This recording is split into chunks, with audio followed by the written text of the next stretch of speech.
All right, welcome to the third game for the evening. Up this time is ReSetna. Systems improved. ReSetna is a combat-oriented action platformer. Battle signal hijacked robots called Optigens.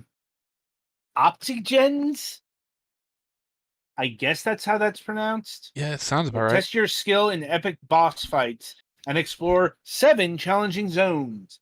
Customize your playstyle with a Tetris-inspired upgrade system to create powerful abilities. Right. So this was assigned to the Galix for review. So over to him for the details. So yeah, play experience-wise, they can call it what they want. This feels mostly like a Metroidvania that's heavier on the Metroid side. You don't gain any experience. You do gain, like, money resources from level... Oh, come on, Steam. This is... Or Twitch, this is the fourth ad. Anyway. Just work through it. All right, so you're playing as ReSetna is actually the name of the robot. You're playing through adventuring or looking for.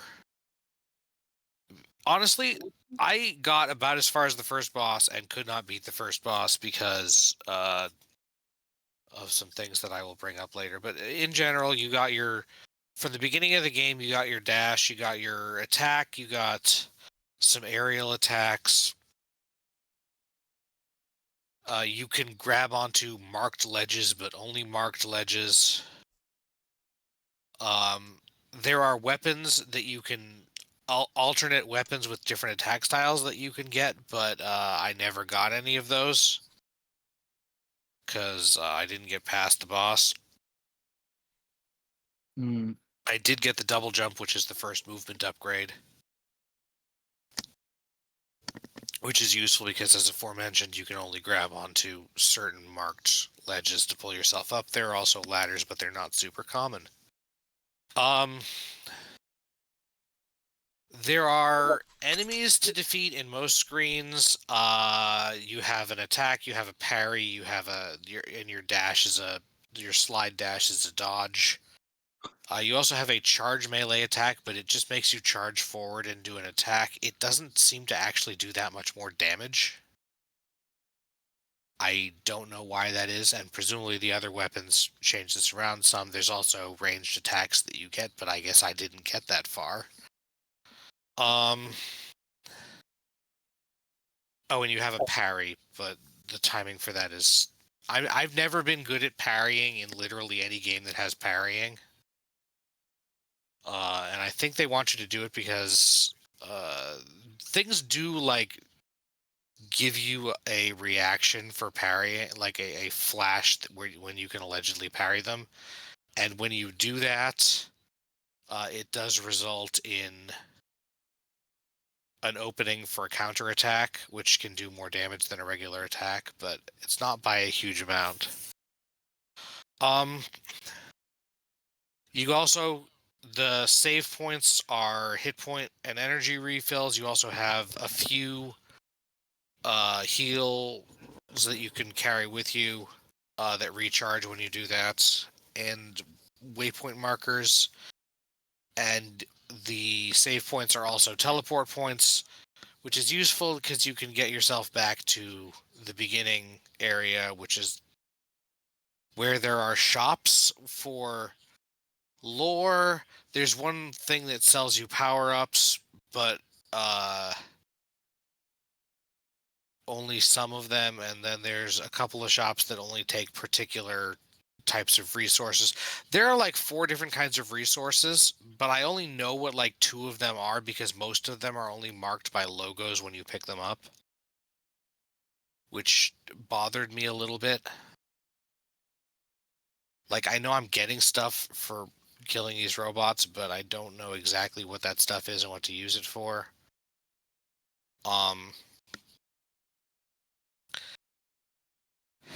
The graphics in this game are pretty in a kind of, brutal mechanical way. But I don't think they're optimal because they go out of their way to have interesting stuff in the background and the foreground, but a lot of that stuff isn't interactable and sometimes looks the same as stuff that would be interactable otherwise. And sometimes stuff in the foreground makes it hard to see what the enemies are doing when you're trying to dodge or parry them, which is annoying. There's also not a ton of feedback when you get hit, which bothered me because sometimes I would look up and see my health bar and be surprised that it had that much taken out of it when I thought I'd been dodging better than I was.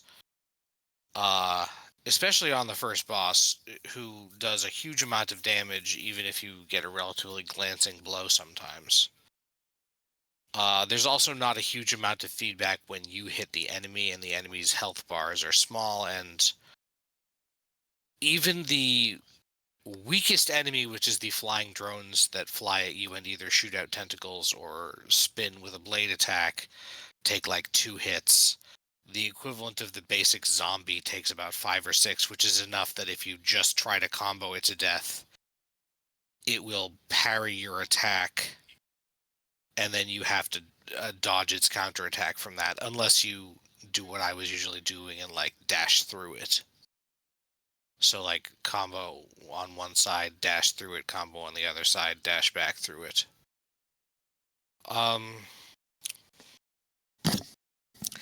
I felt like the enemy variety wasn't that great, but in retrospect, I don't think I actually got that far, so maybe it's okay.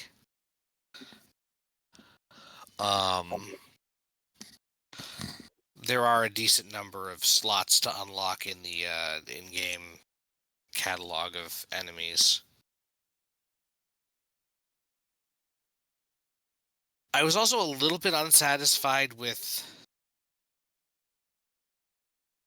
the way that the game pretty much just gives you map markers that have to be the next place you go to, and you don't really have a whole lot of choice about it.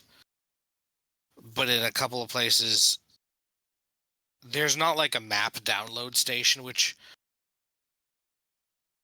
if you go back to like Super Metroid, by later in the game you eschew those pretty much, and they, even when you get them, they aren't very helpful. They don't tell you the main things. But at the beginning of the game, it's really helpful for letting you get an idea of which way you need to go to get to where the map marker is, because there are some split paths. And I accidentally missed the pickup for the level 1 security key card and had to do an entire circuit of the area I was in before I got back to the place that you get it, because you get it like it drops after a dialogue box after you get a power up, or hit a switch. So that's not ideal, I think. And yeah, you start with these like dual blade weapons, which is usually, the lighter weapons aren't my favorite fighting style in games like this, but again, I don't know when it makes an, like, again, this is a more Metroid style one than a Castlevania style one, but to make a comparison to a Castlevania game, the ones that let you equip more than just a whip, like Dawn of Sorrow and Portrait of Ruin, or Aria of Sorrow and Portrait of Ruin, usually make a few different weapon styles available pretty early in the game, and then you upgrade those. Whereas in this one, I guess the weapons don't actually upgrade, you just get new styles. Also, when I turned it on, there was a thing saying about the new ruby armor, which looks like it's just a part of the path on the way for the game to completion, because either that or you get white armor no, because you have the white armor for the first boss fight before. So when I was playing the character was red, and I didn't see any option to change that. because of the armor upgrade thing that they were talking about for the dev milestone or whatever. And honestly, I think the white is a little bit better and stands out a little bit better against the generally particularly dark backgrounds in the early areas.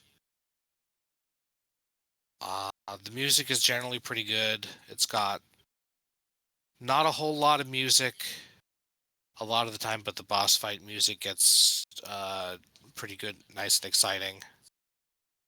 Not as techno-y as you might expect from the aesthetic. Excuse me.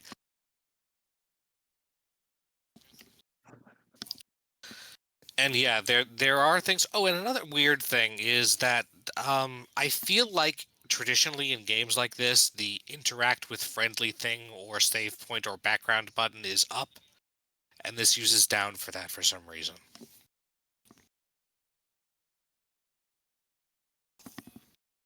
Had to drink it. Had to take a drink. Do you guys have any questions? Not really. I think I'm mean, good. honestly, to me, this Yeah. comes across as a very typical indie Metroidvania title.